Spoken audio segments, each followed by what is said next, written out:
le souffle de vie, le mouvement et l'être, la bonne santé. Je bénis également le Seigneur pour ta présence ce soir. Et je crois que le Seigneur va te parler particulièrement.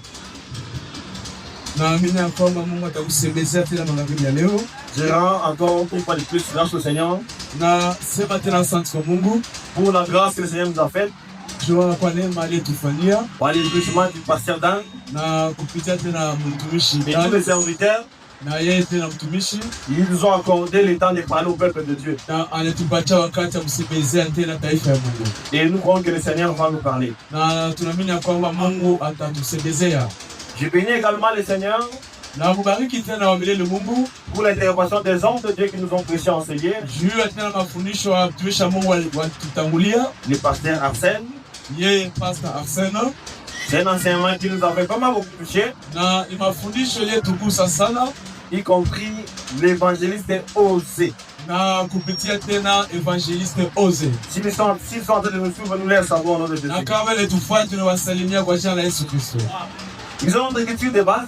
Nous sommes en train de parler sur la disparition. La disparition comme étant l'héritage du méchant. Alors aujourd'hui nous sommes dans l'introduction.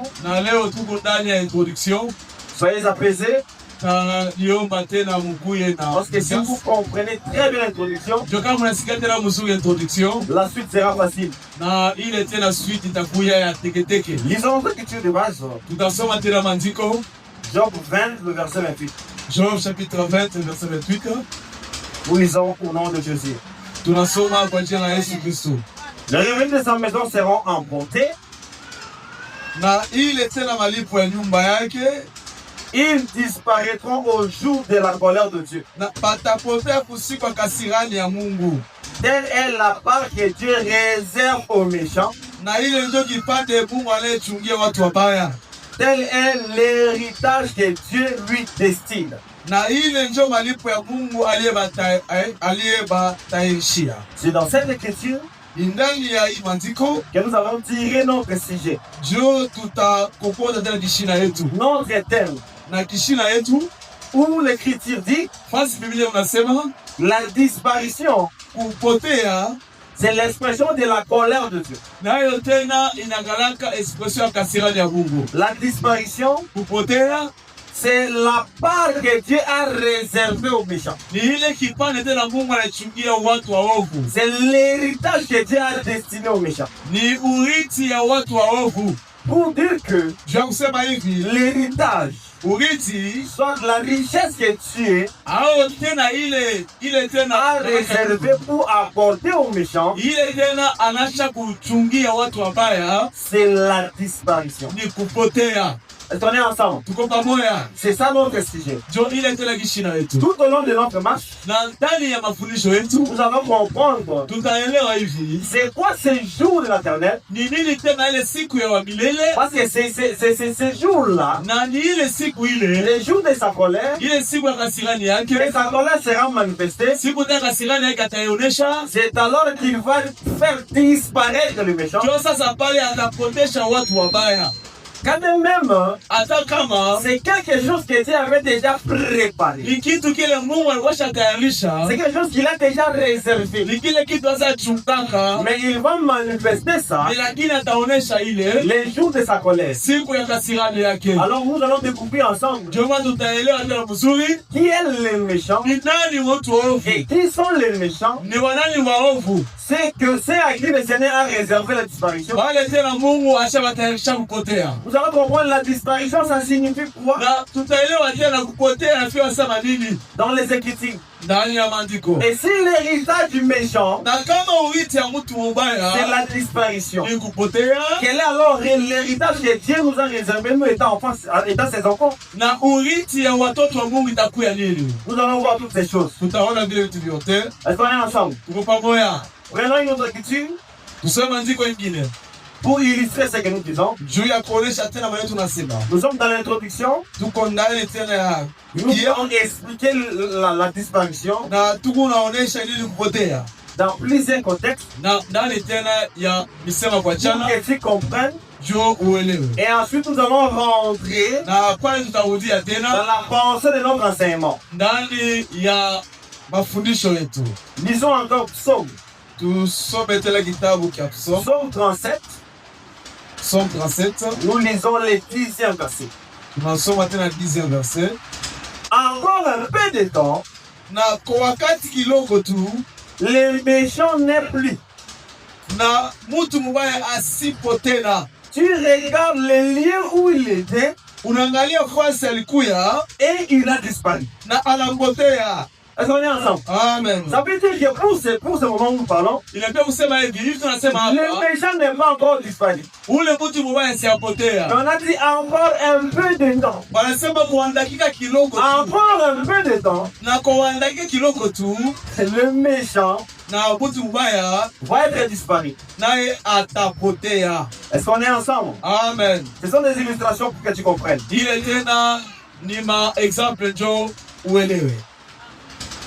Prenons Proverbe.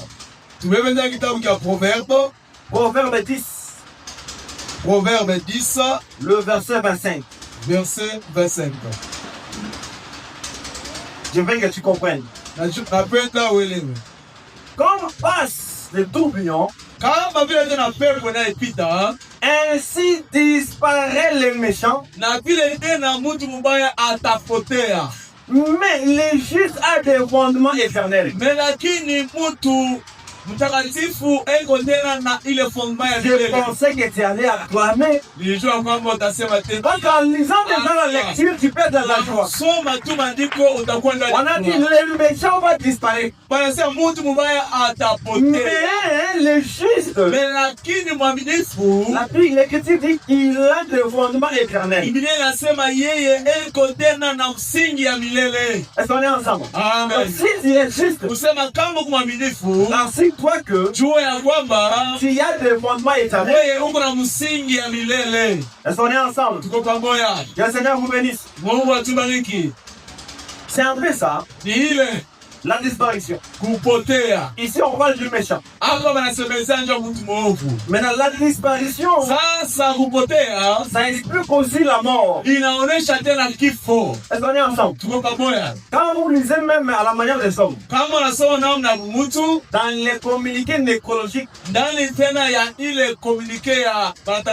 quelqu'un est décédé, les gens qui écrivent, nous sommes tristes à cause de la disparition. Quand on lit les communiqués nécrologiques, on dit l'illustre est disparu. Faisant allusion à la mort. À toutes ces choses-là, s'ils sont origines dans les Écritures, il y a plusieurs usages des hommes. Ils ont puisé ça dans la Bible. Est-ce qu'on est ensemble? Lisons Exode 9. Nous sommes dans l'introduction, on a fait expliquer seulement la disparition. Exode 9, le verset 15. Exode chapitre 9, le verset 15. L'Écriture dit ceci. Si j'avais étendu ma main et que je t'eusse frappé par la mortalité, toi et ton peuple, tu aurais disparu de la terre. Donc selon ce contexte, la mortalité, ça explique aussi la disparition. Est-ce qu'on est ensemble? Amen. Et par la même occasion, j'en profite pour présenter mes sincères condoléances à notre pasteur, le pasteur Liévin, qui avait perdu sa femme il y a des jours. Donc, notre sœur aussi était disparue, faisant allusion à la mort. Est-ce qu'on est ensemble? Un autre exemple, c'est dans Deutéronome 2, le verset 16. Pour ceux qui notent, dans cette écriture-là, on précise que la disparition, ça explique aussi la mort. Est-ce qu'on est ensemble? On acclame très fort pour la gloire de Dieu. Tunapika mikono juu ya utukufu ya Mungu. La disparition aussi, Kupotea ça explique aussi l'enlèvement de l'église. iko naonesha tena kunyanyuliwa ya kanisa. Voilà. Parce que Kwa sababu l'Écriture dit ceci. maandiko yanasema hivi, Enoch marcha avec Dieu na Enoki alitembea pamoja na Mungu et il ne fut plus. na abakumuone tena. C'est-à-dire Enoch marcha avec Dieu Kusema Enoki alianza kuogopa Mungu et ensuite il a disparu. na pale akapotea. C'est aussi l'image de l'enlèvement. Na ile inaonyesha tena picha ya kununuliwa. Enoch qui représente l'église. Na Enoki anaonyesha tena picha Si kabisa. nous marchons avec Dieu, Kama tunatembea pamoja na Mungu notre finalité, na mwisho yetu c'est aussi la disparition. na ni kupotea. C'est-à-dire l'enlèvement. Kusema kuuniliwa. Est-ce qu'on est ensemble? Amen. La marche de l'église, Kutembea kanisa nous marchons tuko natembea pour atteindre la disparition, juu ya kuona tena kupotea. qui est l'image de l'enlèvement de Na ile l'église. tena picha tena ya kuuniliwa kanisa. C'est en quelque sorte Ni mwile namna quelques définitions que nous pouvons donner ile tena madefinition à tunaleta la lumière des Écritures kupitia tena maandiko ya Mungu selon la mesure de la grâce que nous avons reçue de Dieu. na kupitia tena neema ile tulipata kwa Mungu. Quelqu'un d'autre peut aussi venir présenter la disparition autrement Mtu mwingine anaweza kwa kueleza kupotea namna nyingine à la lumière des Écritures. na kupitia tena maandiko. Est-ce qu'on est ensemble? Tuko pamoja. Que le Seigneur bénisse à mon Mungu amour. awabariki. Voilà pourquoi nous avons intérêt Chuma na tuko na ile tena de marcher dans la crainte de Dieu, ya kutembea ndani ya boka ya de Mungu marcher dans la présence de Dieu, na kutembea kumbele ya Mungu pour que nous ne puissions pas rater l'enlèvement. na ndio tusikose tena enlèvement. Quand nous chantons, Kama tunaimba nous allons rentrer au ciel, tutarudia mbinguni, nous allons rentrer tutarudia comme Élie. kama vile Elia. Non, je ne pense pas. Hapana, Nous, siwazi. on ne va pas rentrer comme Élie, Si tutarudia kama vile mais nous Elia, allons rentrer comme Enoch. tutarudia kama vile tena Enoch. Nous allons rentrer comme le Seigneur Jésus. Tutarudia kama vile tena Yesu Kristo. On ne parle pas de ça. Atusemezee ile. Avant d'évoluer, Na juu ya je kuendelea, pense que vous avez déjà compris c'est quoi la disparition naamini ya kwamba mnaelewa ni nini kupotea. à la lumière des Écritures. Kupitia tena maandiko. Est-ce qu'on est ensemble? Tuko pamoja. Que le Seigneur vous bénisse abondamment. Mungu awabariki tena. Avant de continuer, Na namna kuendelea comme c'est notre habitude, kama vile tena yakalaka tena bititi yetu. nous voulons revenir un tout petit peu Tutarudia tena kiloko. pour dire quelque chose Jua kusemezea tena kitu par rapport à l'orgueil qu'a enseigné le pasteur Assel. kupitia tena kiburi ile Pastor Asel alifundisha. Un enseignement tellement riche Na ilikuwa tena mafundisho moja ya faida. qui a été tiré dans 1 Pierre 5, Alikowoza na kitabu ya 1 Pierre 5, les premiers versets jusqu'au 4e verset. verset 1 jusqu'au 4e.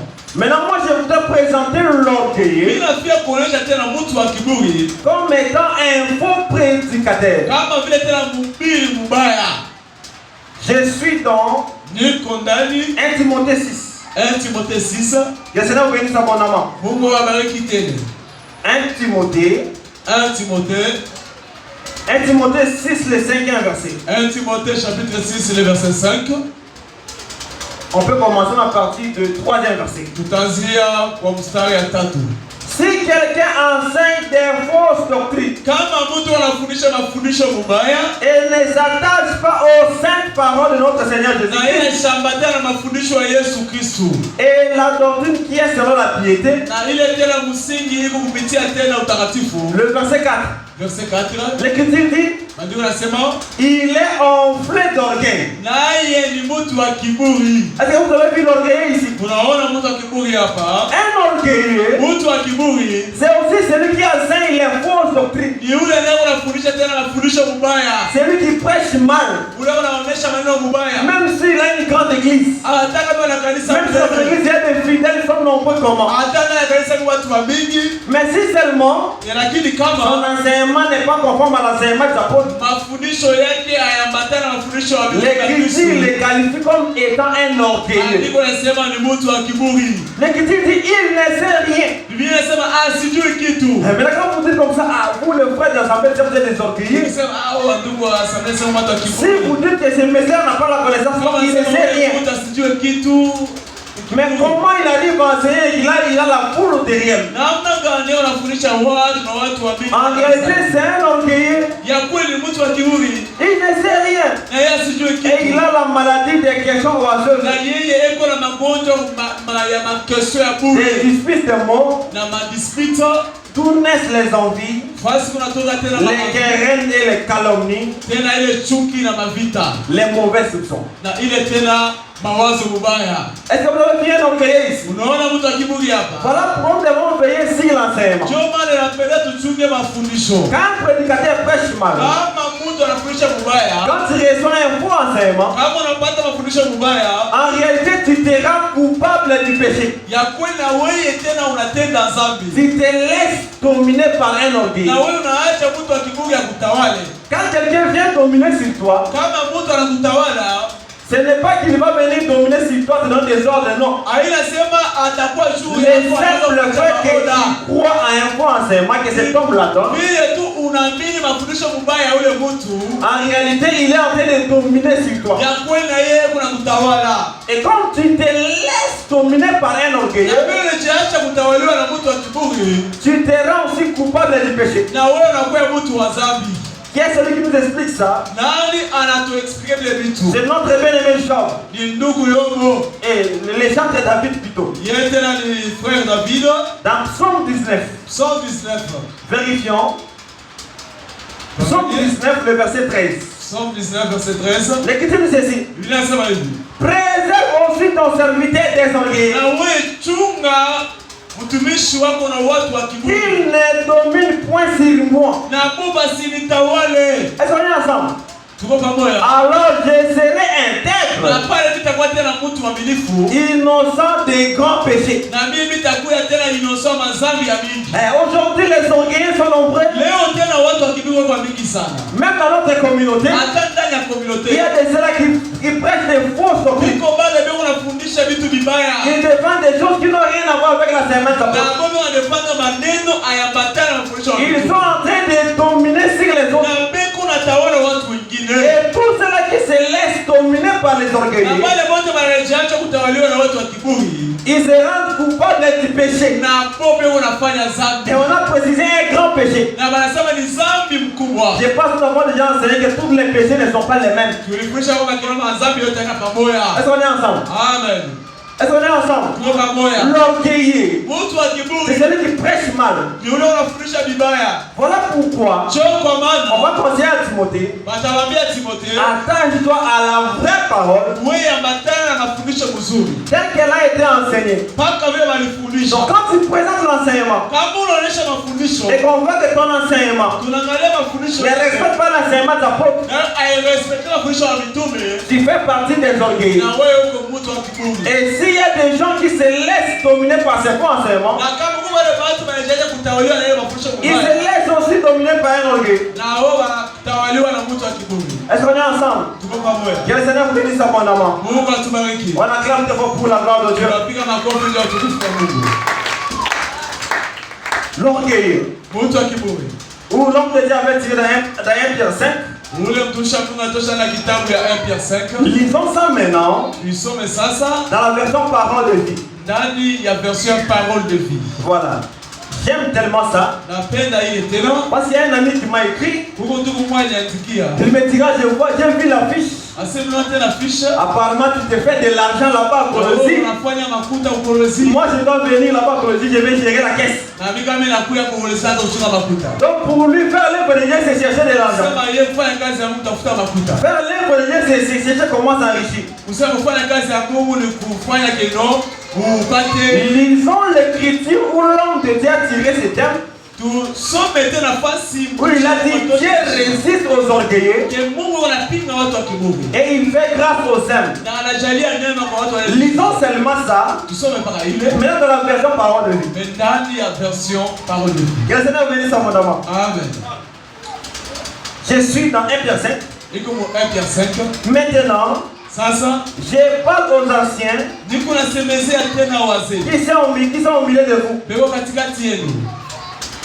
Moi, j'ai été moi ancien comme vous. Na mie tena mzee kama mwe. Dans d'autres versions, Na version ingine on dit je parle aux responsables, à ceux qui sont au milieu de vous comme étant des responsables. Asema nasemezea wale katikati yenu kama vile tena watu wa responsable. Moi responsable comme eux. Na mie responsable kama wao. Donc ici on parle des anciens. Ama nasemezea ndio wazee. J'ai été témoin des souffrances de Christ. Na nilikuwa tena témoin mateso ya Kristo. Et je dois participer à la gloire qui va paraître. Na mie tena ta participer kwa neema ile itaonekana. Prenez soin du troupeau de Dieu qui vous a confié. Na mchunge kondoo ya Mungu aliyepatia. Ne faites pas cela pour devoir, Na msifanye vile kama vile mais de bon cœur. Mfanye vile na roho nzuri. Comme Dieu le désire.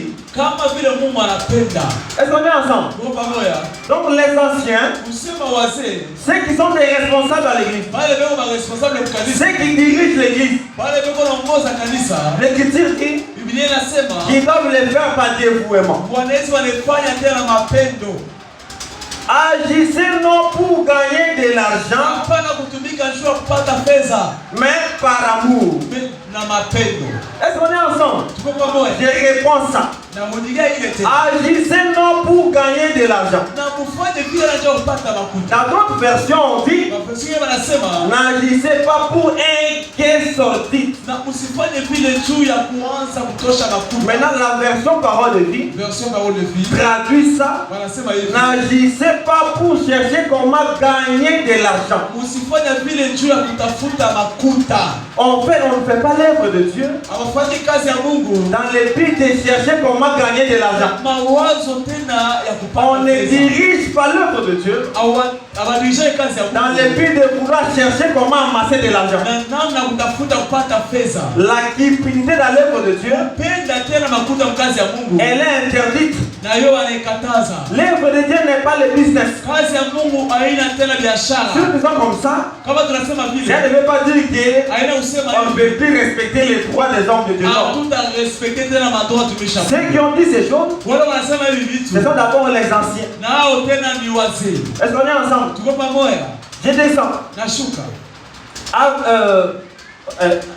Avec ceux que Dieu vous a confiés, Na wale tena Mungu aliyenipatia, ne soyez pas des chefs durs, mshukue tena watu wa mais devenez un modèle du troupeau. lakini mkuye tena mfano njoo ya kondoo. Dans d'autres versions, on dit Wengine wanasema n'exercez pas sur eux un pouvoir autoritaire. na msikue juu yao na ile tena mamlaka ya kuwatawala. Dans d'autres versions, on dit ne dominez pas sur le troupeau de Dieu. Wengine wanasema hapana kutawala taifa. Vous avez les Bibles de plusieurs versions, vous allez voir ça. Uko na Biblia tena mtasoma. Donc on interdit aux anciens Wanakataza de wazee ne pas user de la cupidité. na wasikue na tamaa ya fedha. On leur interdit Wale wakataza de ne pas exercer le pouvoir autoritaire sur le na troupeau de Dieu. washaanze kutawala taifa ya Mungu. De ne pas dominer sur le peuple. Hapana kutawala tena taifa. Ça, c'est la doctrine des Nicolaïtes. Ile inakuwa tena doktrina Nikolaite. Dominer sur le peuple. Kutawala juu ya watu. Vous allez remarquer, Utaona ya kwamba on a amené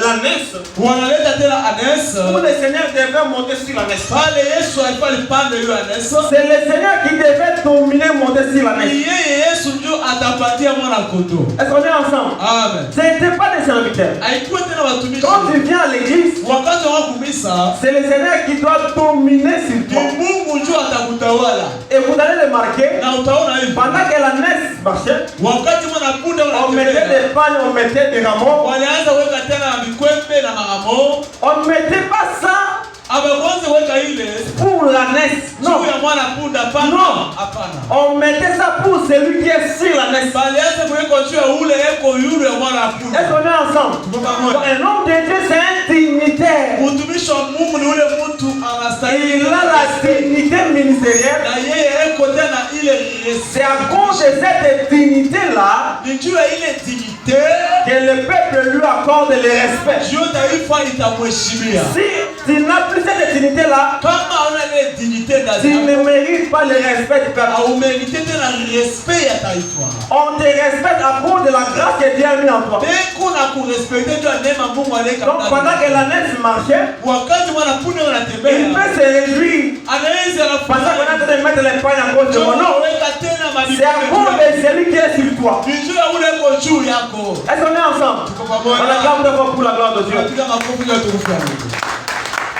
Donc un orgueilleux, c'est celui qui domine sur les autres. C'est aussi un pécheur.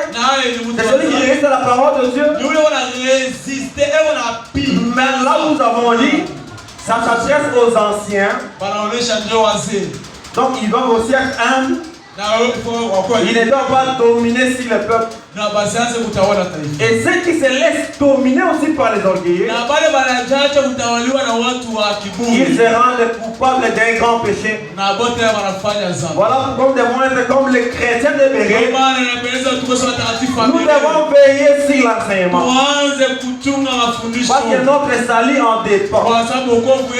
Si tu reçois un faux enseignement, tu reçois un autre esprit. Tu te laisses dominer par un faux prédicateur. Tu te laisses aussi dominer par un orgueilleux.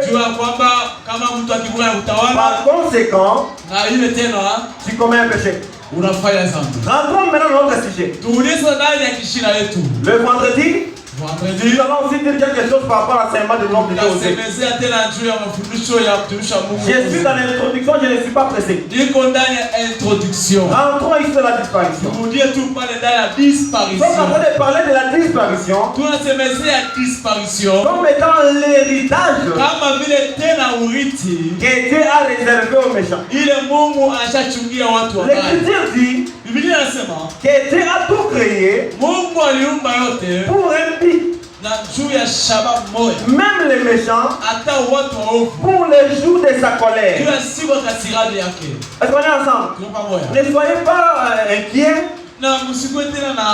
Pour ceux qui font le mal, c'est Dieu qui a voulu que ces gens-là soient. Il a dit, il a créé même les méchants pour le jour de sa colère. Donc la disparition, c'est le jour de sa colère. Est-ce qu'on est ensemble? Que le Seigneur vous bénisse abondamment. Et nous avons dit que ce qui a été, c'est ce qui est, et c'est ce qui sera. Parlons de la disparition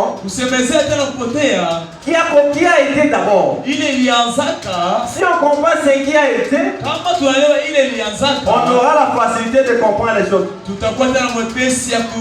Je suis dans Ézéchiel 28. Je lis rapidement.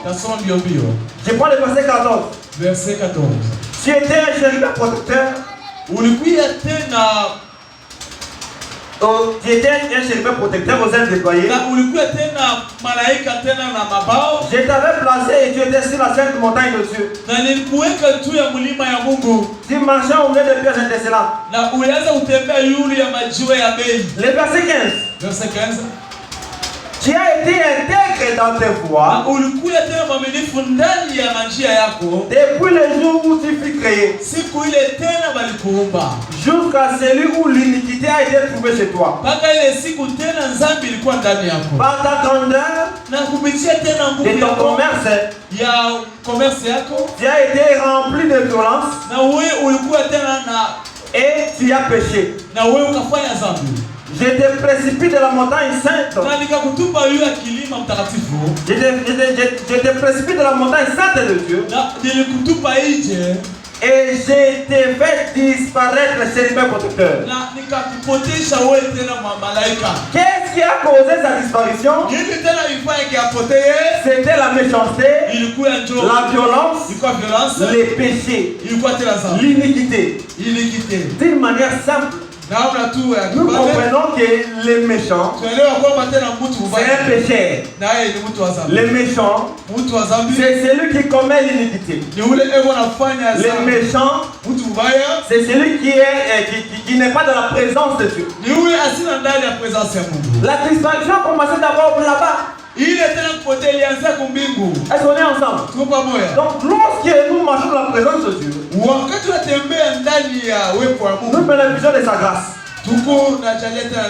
Mais si l'iniquité se trouve en nous, et qu'on ne se répand pas, et qu'on meurt comme ça, sachez ce qui vient après, c'est la disparition. Est-ce qu'on est ensemble? Amen. On acclame très fort pour la gloire de Dieu.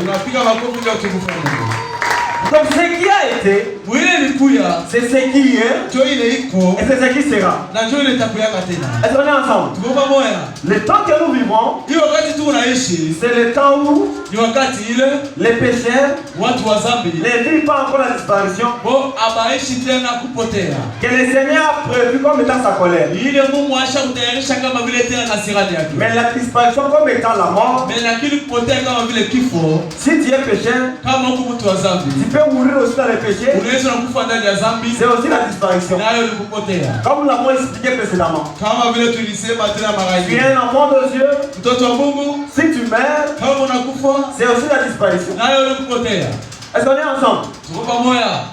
Et nous avons dit aussi la disparition comme étant l'enlèvement que nous attendons. Est-ce qu'on est ensemble? Amen. Pour faire encore à soi ce que nous disons, je suis dans Psaume 68. Nous lisons le deuxième verset. Voyons ce que dit le petit.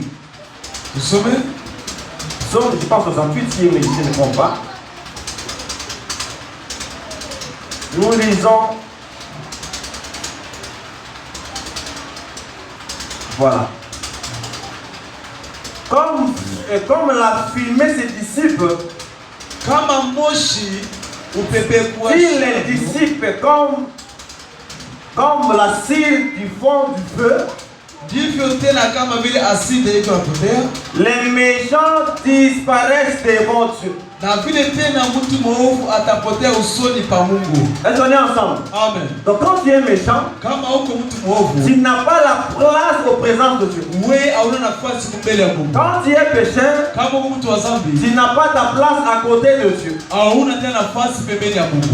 Notre héritage, comme nous l'avons lu, ce sont des fondements éternels. Si la disparition, c'est l'héritage du méchant, nous aussi, notre héritage, c'est le salut, c'est la vie éternelle, c'est le royaume des cieux. Est-ce qu'on est ensemble? Amen. Donc l'héritier qui va hériter la colère de Dieu, c'est le diable et toute sa bande. Notre héritier, c'est d'abord le Seigneur Jésus lui-même. Et nous sommes les co-héritiers. Je suis dans les Écritures. Est-ce qu'on est ensemble? Amen. Donc nous devons voir d'abord les méchants, qui est le diable lui-même, et toute sa troupe. Et de l'autre côté, nous avons le Seigneur Jésus comme notre héritier. Et comme lui, il est l'héritier au singulier, il fait de nous des co-héritiers. Et on ne devient pas co-héritier n'importe comment. C'est au moyen de l'enseignement. C'est la dernière écriture, on termine par là. Est-ce qu'on est ensemble? On acclame d'abord pour la gloire de Dieu. La dernière écriture, on termine par là. Éphésiens 3. Chapitre 3. Voilà. Nous lisons le 6e verset. Éphésiens 3, le 6e verset. Lisons ça. C'est un mystère. C'est que les païens sont co-héritiers. Forment un même corps